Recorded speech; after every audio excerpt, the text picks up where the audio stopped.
न मैं ही हारूंगा, न अपने हौसलों को टूटने दूंगा। जो बुने हैं ख्वाब मैंने, वो न वक्त को मैं लौटने दूंगा। होगी मेरी भी एक जगह उन चमकते सितारों में। जो शुरू किया है सफ़र, तो इसे अधूरा न छूटने दूंगा।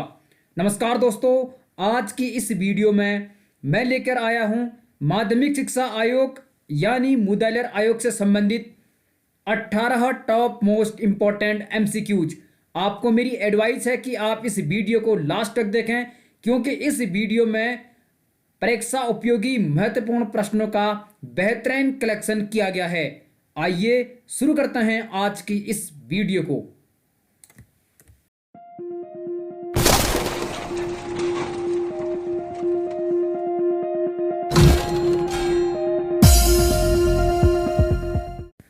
आज की इस वीडियो में हम कुल 18 प्रश्न हल करेंगे, जो सभी प्रश्न माध्यमिक शिक्षा आयोग यानी मुदालियार आयोग से जुड़े हैं। इस आयोग से संबंधित 20 प्रश्न हम कल की वीडियो में हल कर चुके हैं। यदि अभी तक आपने वह वीडियो नहीं देखी है तो आप इस वीडियो के डिस्क्रिप्शन में जाकर उस वीडियो के लिंक पर क्लिक करके उसे देख सकते हैं। इस वीडियो को लास्ट तक देखें, काफ़ी मज़ा इस वीडियो में आने वाला है, क्योंकि महत्वपूर्ण प्रश्न को कलेक्ट किया गया है। पहला प्रश्न, निम्न में से किसने 17 वर्ष से कम आयु के बच्चों के राजनीतिक आंदोलनों में भाग लेना व चुनाव प्रचार करना गैर कानूनी घोषित किए जाने का सुझाव दिया? इस प्रश्न का सही उत्तर है ऑप्शन नंबर 1, माध्यमिक शिक्षा आयोग या मुदालियार आयोग। इस आयोग ने कहा कि 17 वर्ष से कम आयु के बच्चों को राजनीतिक आंदोलनों में भाग लेना व चुनाव प्रचार करना गैर कानूनी घोषित किया जाना चाहिए। समझ चुके होंगे आप प्रश्न के उत्तर को। वीडियो को लास्ट तक देखें, आगे कई महत्वपूर्ण प्रश्नों को इसमें सम्मिलित किया गया है जो कि अति परीक्षा उपयोगी हैं। दूसरा प्रश्न, निम्न में से किसने शिक्षकों का प्रशिक्षण काल साधारणतया 1 वर्ष करने, सेवानिवृत्ति की आयु 58 वर्ष के स्थान पर 60 वर्ष करने और प्राइवेट ट्यूशन न पढ़ाने का सुझाव प्रस्तुत किया? इस प्रश्न का सही उत्तर है माध्यमिक शिक्षा आयोग या मुदालियार आयोग, ऑप्शन नंबर 2। इस आयोग ने कहा कि टीचर्स का प्रशिक्षण काल कम से कम 1 वर्ष होना चाहिए, रिटायरमेंट की एज 58 वर्ष के स्थान पर 60 वर्ष होनी चाहिए और प्राइवेट ट्यूशन न पढ़ाने का सुझाव भारत सरकार को इसने सौंपा था। ठीक है, तो टीचर्स को प्राइवेट ट्यूशन पढ़ाना अलाउ नहीं किया गया था इस आयोग की रिकमेंडेशन में। अगला प्रश्न यहाँ पर क्या पूछा गया है, ध्यान से प्रश्न को पढ़िए। निम्न में से किसने विद्यालयों में स्कूल स्वास्थ्य सेवा योजना शुरू करने की सिफारिश की थी? तो कौन सा ऐसा आयोग था जिसने विद्यालयों में स्कूल स्वास्थ्य सेवा योजना शुरू करने का सुझाव दिया था, सिफारिश की थी? सही उत्तर है माध्यमिक शिक्षा आयोग, मुदालियार आयोग, ऑप्शन नंबर 3।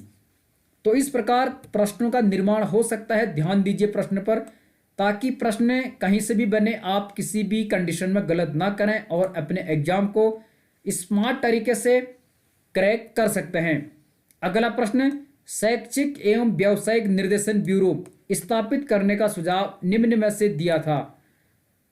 तो निम्न में से किसने शैक्षिक एवं व्यावसायिक निर्देशन ब्यूरो गठित करने, स्थापित करने का सुझाव भारत सरकार को दिया था? सही उत्तर है माध्यमिक शिक्षा आयोग या मुदालियार आयोग, ऑप्शन नंबर 2। प्रश्नों को आप समझ चुके होंगे और यदि आप इसे नोट करना चाहते हैं नोट कर सकते हैं, आप स्क्रीनशॉट भी ले सकते हैं ताकि आप इस प्रकार के प्रश्नों को बारीकी से हल कर सकें। अगला प्रश्न है, निम्न में से किस कोर्स को योग्य अध्यापकों के प्रशिक्षण के लिए जोड़ने का सुझाव माध्यमिक शिक्षा आयोग या मुदालियार आयोग ने दिया था? तो नीचे 4 कोर्स दिए गए हैं, इनमें से किस कोर्स को योग्य अध्यापकों के प्रशिक्षण के लिए जोड़ने का सुझाव इस आयोग ने दिया था?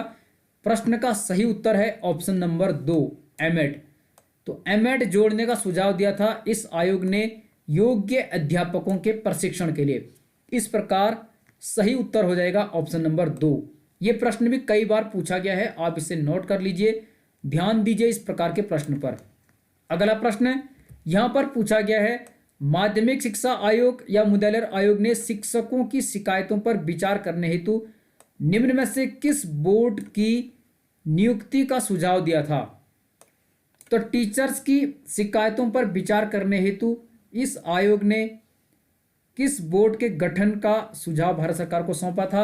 प्रश्न का सही उत्तर है ऑप्शन नंबर 2, आर्बिट्रेशन बोर्ड। तो इस आयोग ने कहा कि एक आर्बिट्रेशन बोर्ड गठित किया जाना चाहिए टीचर्स की शिकायतों पर विचार करने हेतु। ठीक है, आप इसे समझ चुके होंगे। बढ़ते हैं अगले प्रश्न की तरफ। यहां पर क्या पूछा गया है? इस प्रश्न में पूछ रहा है माध्यमिक शिक्षा आयोग या मुदालियार आयोग के निम्न सुझावों में कौन सा सही है या है। इस प्रकार मैंने प्रश्न का निर्माण कर रखा है, आप तीनों को पढ़िए और प्रश्न का उत्तर देने की कोशिश कीजिए।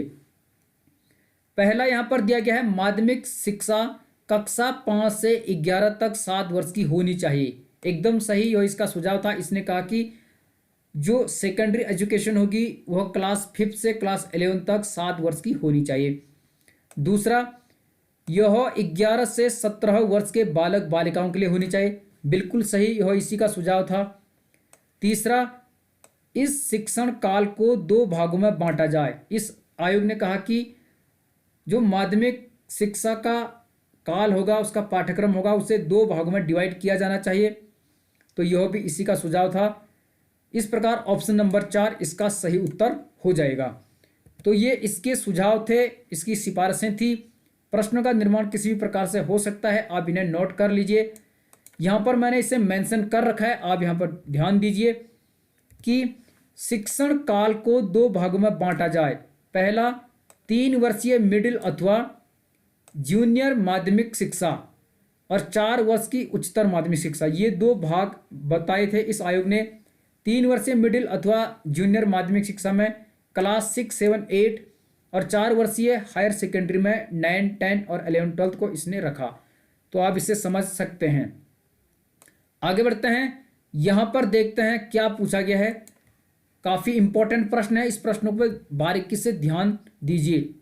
इसमें पूछ रहा है निम्न में से किसने इंटरमीडिएट कक्षा को समाप्त कर उसकी 11वीं कक्षा माध्यमिक शिक्षा में और 12वीं की कक्षा डिग्री कोर्स में सम्मिलित करने का सुझाव दिया। बहुत इंपॉर्टेंट प्रश्न है। तो कौन सा ऐसा आयोग था जिसने इंटरमीडिएट की कक्षा को समाप्त करके 11वीं की कक्षा को माध्यमिक शिक्षा में सम्मिलित करने और 12वीं की कक्षा को डिग्री कोर्स यानी उच्च शिक्षा में सम्मिलित करने का सुझाव भारत सरकार को दिया था?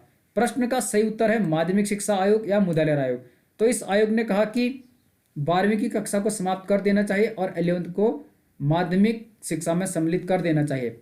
लेकिन सैडलर आयोग जो कि 1917 में गठित हुआ था, उस समय सैडलर आयोग ने कहा था कि 12वीं की कक्षा को हायर एजुकेशन में सम्मिलित नहीं किया जाना चाहिए, क्योंकि इसकी वजह से हायर एजुकेशन पर बर्डन बढ़ेगा। ठीक है, तो ध्यान दीजिए, इस प्रकार से प्रश्नों का निर्माण होता है। बारीकी से प्रश्नों को हल करने की कोशिश कीजिए। और यदि वीडियो आपको अच्छी लग रही है तो आपका एक लाइक और आपका एक कमेंट अवश्य बनता है। अगला प्रश्न है, निम्न में से कौन सा या से सुझाव माध्यमिक शिक्षा आयोग या मुदालियार आयोग के संदर्भ में सही है या है? एक भी हो सकता, एक से अधिक भी हो सकते हैं। पहला, प्रथम डिग्री कोर्स की अवधि 3 वर्ष कर दी जाए। एकदम सही, यह इसी का सुझाव था। दूसरा, माध्यमिक स्तर पर बहुउद्देशीय स्कूल खोले जाएं। इन्होंने कहा कि जो उच्च माध्यमिक स्तर है वहां पर मल्टीपर्पज स्कूल अर्थात बहुउद्देशीय स्कूल खोले जाने चाहिए, यह इसी का सुझाव था। तीसरा, महानगरों में केंद्रीय प्रौद्योगिकी विद्यालय खोले जाएं, यह भी इसी का सुझाव था। इस प्रकार उपरोक्त सभी सही हैं। ऑप्शन नंबर 4 इसका सही उत्तर हो जाएगा। और बहुउद्देशीय स्कूल के संदर्भ में हमने कल के वीडियो में एक प्रश्न पर डिस्कस किया था, आप उस वीडियो को भी देख सकते हैं। बढ़ते हैं अगले प्रश्न की तरफ। लास्ट तक देखें, आगे अभी कई महत्वपूर्ण प्रश्नों को इसमें सम्मिलित किया गया है जो कि अति महत्वपूर्ण परीक्षा उपयोगी हैं। यहां पर क्या पूछा गया है, माध्यमिक शिक्षा आयोग या मुदालियार आयोग के संदर्भ में निम्न में से सही है या है? एक भी हो सकता, एक से अधिक भी हो सकते हैं। पहला है, प्रौद्योगिकी शिक्षा के सफल संचालन के लिए बड़े उद्योगों पर उद्योग शिक्षा कर लगाया जाए। एकदम सही, इसी आयोग का सुझाव था कि प्रौद्योगिकी शिक्षा के सफल संचालन के लिए जो बड़े उद्योग हैं उन पर उद्योग शिक्षा कर लगाया जाए। दूसरा, हाई स्कूल के उत्तीर्ण विद्यार्थियों के लिए 1 वर्ष का पूर्व विश्वविद्यालय कोर्स आयोजित किया जाए, यह भी इसी का सुझाव था। तीसरा, ग्रामीण माध्यमिक विद्यालय में कृषि शिक्षा दी जाए। एकदम सही, ये तीनों इसी के सुझाव थे इस प्रकार ऑप्शन नंबर 4 इस प्रश्न का सही उत्तर हो जाएगा। उपरोक्त सभी सत्य हैं। तो ये तीनों इसी के सुझाव थे, आप इन पे बारीकी से ध्यान दीजिए। प्रश्नों का निर्माण इसी प्रकार से होता है, प्रश्न आयोग किसी भी हिसाब से सेट कर सकता है। अगला प्रश्न, आज का विद्यार्थी कल का नागरिक और नेता होगा, यह कथन निम्न में से किसका है? तो यह वक्तव्य किससे संबंधित है कि आज का विद्यार्थी कल का नागरिक और नेता होगा? सही जवाब है माध्यमिक शिक्षा आयोग या मुदालिर आयोग। ऑप्शन नंबर 2 इस प्रश्न का सही जवाब हो जाएगा। कई बार इसी प्रकार के कथन वक्तव्य पूछे जाते हैं, ध्यान दीजिए इस प्रकार के प्रश्न पर। ठीक है, और यदि वीडियो अच्छी लग रही है तो आपसे मेरा निवेदन है कि आप एक लाइक अवश्य कीजिएगा, एक कमेंट अवश्य कीजिएगा कि आपको वीडियो कैसी लगती है, क्योंकि आपका एक लाइक, आपका एक कमेंट हमें नई वीडियो बनाने के लिए ऊर्जा प्रदान करता है। अगला प्रश्न है, निम्न में से कौन सा या से माध्यमिक शिक्षा आयोग या मुदालिर आयोग का सुझाव था या थे? ध्यान दीजिए, नेतृत्व शक्ति का विकास करना एकदम सही, यह इसका सुझाव था। इंटरमीडिएट को समाप्त करना एकदम सही, अभी हमने इसका जिक्र किया। तीसरा, निम्न माध्यमिक स्तर पर मातृभाषा में शिक्षा प्रदान करना, यानी मदर टंग में निम्न माध्यमिक स्तर पर शिक्षा प्रोवाइड करना, इसी का सुझाव था। इस प्रकार उपरोक्त सभी सही हैं, ऑप्शन नंबर 4 इसका सही जवाब हो जाएगा। ठीक है, ध्यान दीजिए इस प्रकार के प्रश्न पर और अपनी तैयारी को मजबूत करिए ताकि आप कभी प्रश्न को गलत ना करें और कम से कम समय में स्मार्ट तरीके से तैयारी करके अपनी मंजिल को पा सकें। अगला प्रश्न है, माध्यमिक शिक्षा आयोग या मुदालिर आयोग के संदर्भ में निम्न में से कौन सही नहीं है? पूछा क्या गया है, नहीं है या हैं। ठीक है, ध्यान से प्रश्न की भाषा, उसकी शब्दावली पढ़ना जरूरी है। कई बार हम जल्दबाजी में प्रश्न के उत्तर को गलत करते हैं। पहला, वस्तुनिष्ठ यानी एमसीक्यू परीक्षण पद्धति को अपनाया जाए, एकदम सही, यह इसका सुझाव था। इसने कहा कि मल्टी ऑप्शनल परीक्षा पद्धति होनी चाहिए, यानी मल्टीपल चॉइस क्वेश्चन सिस्टम लाया जाना चाहिए।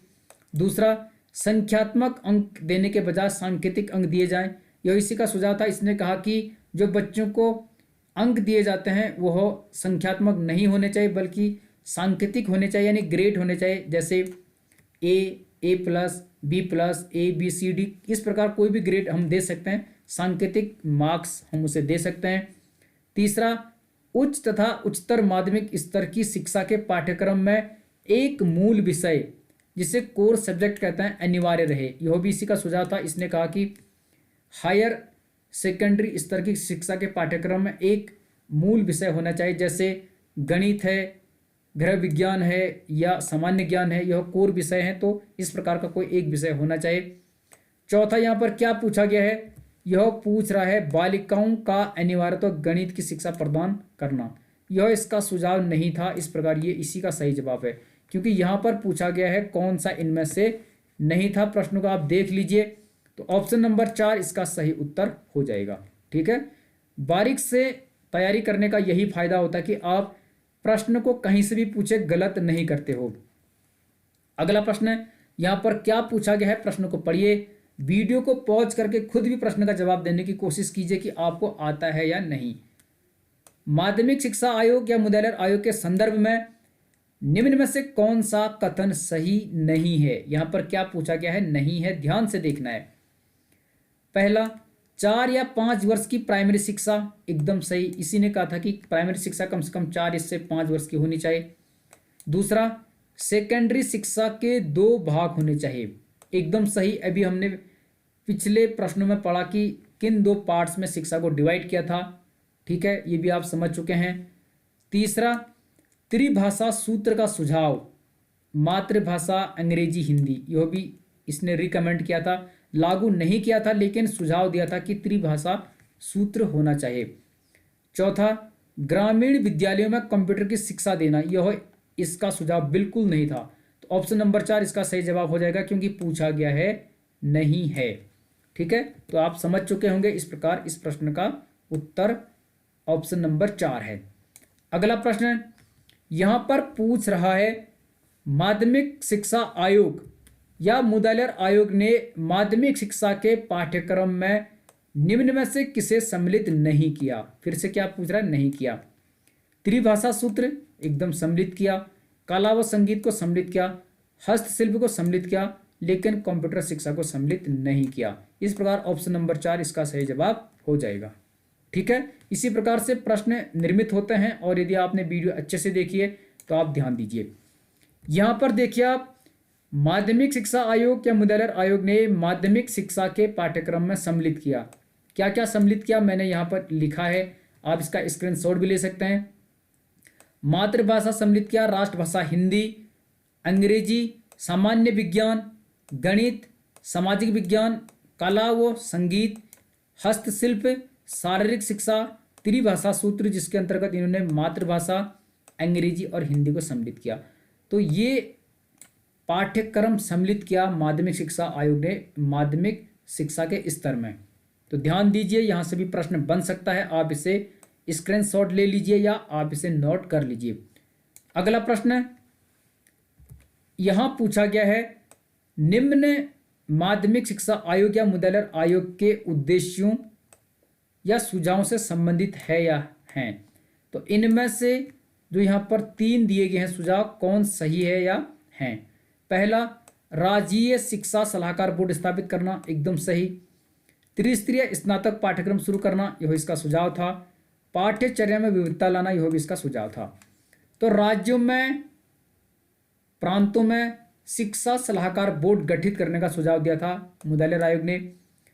प्रथम जो स्नातक कोर्स होगा, डिग्री कोर्स, वह त्रिस्तरीय होना चाहिए, जैसे BA, BSc, BCom, BBA, BCA होता है। इस प्रकार से प्रथम डिग्री कोर्स की अवधि 3 वर्ष की बताई थी। पाठ्यचर्या में विविधता होनी चाहिए, यह भी इसने कहा था। तो उपरोक्त सभी इसका सही जवाब हो जाएगा ऑप्शन नंबर 4। समझ चुके होंगे। इस प्रकार से प्रश्न को बारीक से हल करिए, आप कभी गलत नहीं करेंगे। ये प्रश्न काफी इंपॉर्टेंट है, ध्यान दीजिए। माध्यमिक शिक्षा आयोग या मुद्रालय आयोग में कितने सदस्य थे, कितने मेंबर्स थे। सही जवाब है ऑप्शन नंबर 3, 10। कहीं पर 9 भी है, मैं भी बताता हूं 9 क्यों है। तो बढ़ते हैं आगे, मैंने उसे यहाँ पर मेंशन कर रखा है, आप ध्यान दीजिए। ठीक है, यहाँ पर मैंने इनको लिखा हुआ है, आप इसका स्क्रीनशॉट ले सकते हैं। तो माध्यमिक शिक्षा आयोग के 10 सदस्य कौन कौन थे, ध्यान दीजिए। डॉक्टर लक्ष्मण स्वामी मुद्रालय अध्यक्ष थे पहले नंबर पे। दूसरे नंबर पे डॉक्टर AM बसु, यह सचिव थे इसके, ध्यान देना, डॉक्टर AM बसु इसके सचिव थे।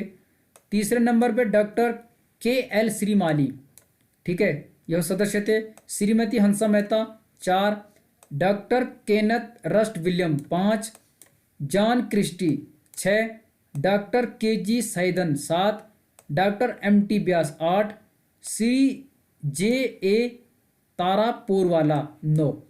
ये 9 तो मुख्य थे इसमें जिन्होंने कार्य किया, और इसके अतिरिक्त डॉक्टर SMS चारी, यह सहायक सचिव थे। तो इस प्रकार ये 10 मेंबर्स थे इसमें, और इसे भी काउंट करते हैं तो डॉक्टर SMS चारी सहायक सचिव थे। बाकी इसमें कई सब सदस्य भी थे, सब मेंबर्स थे, लेकिन ये 10 इंपॉर्टेंट है इसमें। इस प्रकार इस प्रश्न का सही जवाब है 10। ठीक है, तो ध्यान दीजिए, आप इस प्रकार का प्रश्न बन सकता है, बारीकी से इन्हें हल करने की कोशिश कीजिए। आज का आखिरी प्रश्न आपकी स्क्रीन पर, इस प्रश्न का जवाब आप दीजिए। पूछा गया है, किस आयोग की रिपोर्ट को शिक्षकों के लिए बाइबल कहा जाता है, बाइबल फॉर द टीचर्स। तो किस आयोग की रिपोर्ट या शीर्षक को टीचर्स के लिए बाइबल कहा जाता है। सही जवाब है ऑप्शन 1, माध्यमिक शिक्षा आयोग या मुद्रालय आयोग। तो इस आयोग की रिपोर्ट को शिक्षकों के लिए बाइबल कहा जाता है। तो आज की वीडियो में हमने कुल 18 प्रश्न हल किए, जो सभी प्रश्न काफ़ी इंपॉर्टेंट हैं। और यदि आपने यह वीडियो पूरी देखी है, वीडियो आपको कैसी लगी एक कमेंट कीजिए, और वीडियो यदि आपने अंत तक देखी है तो आप यह बताएं कि किस आयोग ने अपने शीर्षक में यह कहा था कि माध्यमिक शिक्षा आयोग या मुद्रालय आयोग टीचर्स के लिए बाइबल है। ठीक है, इस प्रश्न का जवाब दीजिए कि कौन सा आयोग था जिसने अपने शीर्षक में उसकी रिपोर्ट को बाइबल का दर्जा दिया था। मिलते हैं अगली वीडियो में, तब तक बने रहिए गंगा प्रकाश वैश्विक के साथ। आपका बहुत बहुत धन्यवाद। All the best, good luck, be happy.